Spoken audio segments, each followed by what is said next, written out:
ব্রাহ্মণবাড়িয়ার কসবা সীমান্তে ভারতীয় সীমান্ত রক্ষীর বাহিনীর গুলিতে আরও এক বাংলাদেশি নিহতের খবর পাওয়া গেছে। এ পর্যন্ত 2 জন নিহতের খবর পাওয়া গেল।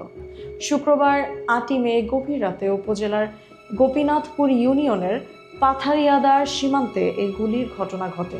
নিহত মোরসালিন গোপীনাথপুর ইউনিয়নের ধ্বজনগরের বাতেনবাড়ি গ্রামের হেবজু মিয়ার ছেলে।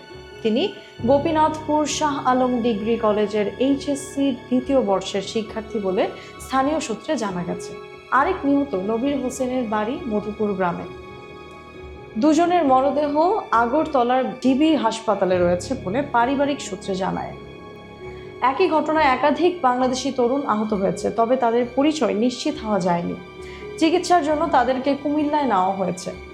নিহতদের পরিবার ও স্থানীয় সূত্র জানায়, কয়েকজন চোরা কারবারি রাতে মোরসালিনকে বাড়ি থেকে ডেকে নিয়ে পাথারিদার সীমান্তে নিয়ে যায়। একই সময়ে নবীর হোসেন সহ কয়েকজন সীমান্ত এলাকায় যান।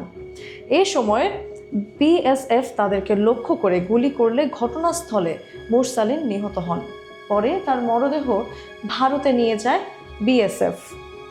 এই সময় আহত নবীর হোসেনকেও নিয়ে যাওয়া হয়। সেখানে চিকিৎসাধীন অবস্থায় তিনি মারা যান। বিজিবি 7 ব্যাটালিয়নের অধিনায়ক লেফটেন্যান্ট কর্নেল শরীফুল ইসলাম বিষয়টি নিশ্চিত করে জানান, নিহত দুজনই চোরাচালানির সঙ্গে জড়িত ছিল বলে জানা গেছে। বিজিবি এরই মধ্যে বিএসএফ এর সঙ্গে মরদেহগুলো দেশে নিয়ে আসার বিষয়ে কাজ করছে।